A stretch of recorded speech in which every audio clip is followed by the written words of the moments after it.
is up, my dear friends? This is the Unkanny Rider, and I'm coming to you from Bangalore. And today I'll be making a video about my clip-on. It's one of the most requested topics that I've had since my past video, and there are a few people who've been requesting me to make a video on these clip-ons, and yeah, let's get into it.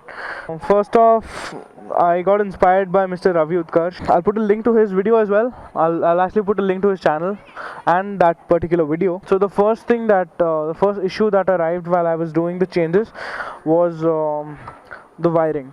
So you can see clearly from the reservoir, from the brake fluid reservoir to the disc, obviously there's a lot of cables going in and out, and you can see here there's a bit of area which is kind of under strain because of this mod what I've done. And this wire here, this brake line, it is kind of under pressure. Not exactly under pressure, there's a force from this headlight assembly here. So this is a tight spot for this brake line, but there is no effect on the braking is perfect. I haven't had any fluid leaks or anything of that sort because of this cable here. One thing I didn't want to do was cut these clamps over here from the triple tree. You see, when there is an upright handlebar, there are two clamps here which will hold on to the original handlebar. But what happens is, once those handlebars are removed and these clip-ons need to be installed, these clamps need to be cut over here, so they can make space for these kind of whatever these gold things are, whatever these things are. I don't know what do you call them. I had to get rid of these clamps over here, so I had to get that chopped. The other thing that happened after I got these clip-ons was that the suspension got lowered from this part. You see, it was the suspension, I think it dropped down like an inch or something. I haven't done anything to these whereas Mr. Ravi Utkarsh has made these rear set. They've done something over here. They've changed something along these parts here to make it rear set, and I haven't messed with that. And I bent this lever once because YOLO.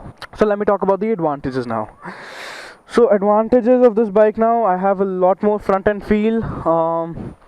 Taking corners or going into bends is much more interesting, and it has been much more involving than ever. Now looks, obviously, for me looks do matter at least on a bike. So yeah, the bike looks way better, I think, with these clip-ons. I mean, it looks hideous because of this part. I haven't had it colored or painted or anything of that sort.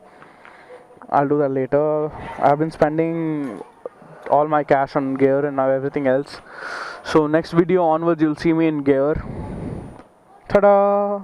Now for the disadvantages of this. Okay, the first thing is that since the bike has been lowered from the front, the ground clearance has actually been affected a bit. So I weigh 78 kilos, and whenever I have another pillion with me who's about the same weight or something or more, there are chances of this bike bottoming out on speed bumps. And the speed bumps in Bangalore roads are they're terrible. Okay, they're like huge mountains, like Mount Everest part 1, part 2, part 3. So yeah, the ground clearance has been affected by a bit, and it's not that you smash the front, you don't smash the bottom plate or anything of that sort. You don't smash it, you feel it does touch, like it does a thump, like thump. Coming on to the second disadvantage, which is the pain in the wrists. So after getting the stock handlebar changed, the pain has been there, I mean, for some time. I mean, after I got it changed, there was some sort of pain in my hand for at least the first few weeks, maybe 2-3 weeks. I could feel there was some pain in my hand every time I'd come back from traffic or rides or long rides or anything, any ride. I would feel there's some sort of pain here. But now, obviously, after riding this bike for so long, there is no pain. After the first month, you'll get over the pain. Now talking about vibrations on this bike, there are some vibrations on the handlebar, and very minimal actually. There are noticeable vibrations. I mean, from the stock handlebar, obviously there are some more vibrations, but they don't affect your hand a lot. There are noticeable ones. I mean, you can notice them. So it does not cause any pain or anything of that sort, any discomfort. What are they doing?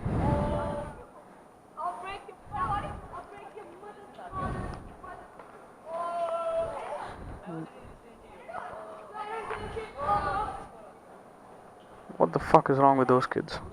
If you're on an SF and if you're planning to worry about if you're worrying about the cables and stuff, don't worry about it. You have a lot more space there. You can manage these cables without putting any sort of strain or stress on them. If you're on a Gixxer, I hope it looks like this. I mean, after you're done with the installation, because I don't want to be messing with the headlight assembly or anything of that sort. This is going to be a long vlog. I'm sorry for that, but I want to make it as detailed as possible. So please bear with me. Now the installation process and everything else. The set total cost me about almost 3,000 rupees, I guess. But obviously, I bought it from the dealership, so I don't think you can expect any sort of discount, or you know, you can't expect a lower price. If you guys want to go for these clip-ons, I suggest you guys go to a market for bikes and stuff, and check out the prices there, because I guess you can get it for a lot cheaper. One thing I'd like to point out is the fork size is 41 on the Gixxer. And if you guys are planning to go, to go get R15 clip-ons and put it on this, that's not going to happen, because the fork size on an R15 is 39 so it won't fit in. Just make sure make sure that the clip-on handlebars which you get are of the fork size 41 okay. Don't go for R15. I'll tell you the other options which are available in the market with 41 are these things: Royal Enfield Continental GT and the R3, Yamaha R3.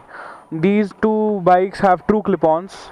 You cannot install an RC 390 or an RC clip-on, because they are not true clip-ons, they are Fox clip-ons. I was very lucky enough to get this installed from the Suzuki showroom, and I just told them I want to get this installed, and they said yes, so if you can give us the parts, we'll do that for you. And I got this cut from there, I got this installed from there, and well, everything was perfect. And the measurement for these, I'll tell you a way to measure these clip-ons so they're aligned perfectly, like the left is aligned to the right, because you don't have any assisting bolt here. So you take a tape measure or something. I don't have it on me right now. So you take a tape, put to the extreme part of the handlebar while your handle is straight. Okay, make sure your handle is like your tire is straight. So take a tape measure, put it here, measure it to the tail here, and whatever measurements you get, make sure this thing is also aligned to the same measurements. If it's whatever, I don't know, I'm not going to give any random numbers here because I'll miss by a mile, but just like if it comes out to be like 100 whatever centimeters or something, like from here to here, whatever, if it's 100 centimeters, make sure it's 100 centimeters from this part as well. All right, so that is one way of aligning these clip-ons, and I think you get some tools also to do that, but I don't think they're available here in India. Oh, I forgot to mention another disadvantage. I'm sorry about this, guys. Another disadvantage of this right now is the starter switch hits this actually. Nothing happens on the left side, but the starter switch on the right side actually hits this. So every time you're taking a turn, I'll show you what happens. I'll kick up the stand, I'll start the bike. Okay, so I'll just keep the clutch in. I'll put the bike in neutral. I'll press the clutch in. So every time you're taking a turn,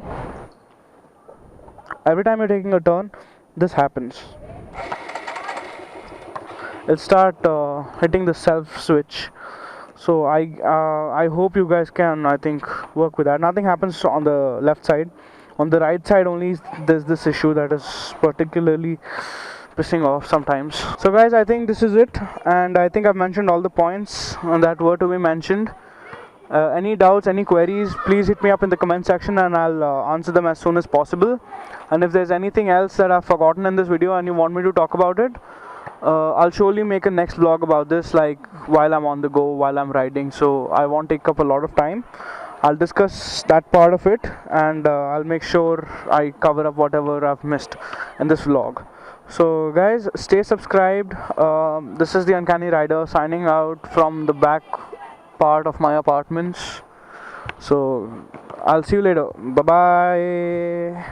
Please like the video and subscribe to Unkanny Rider. This is the Unkanny Rider.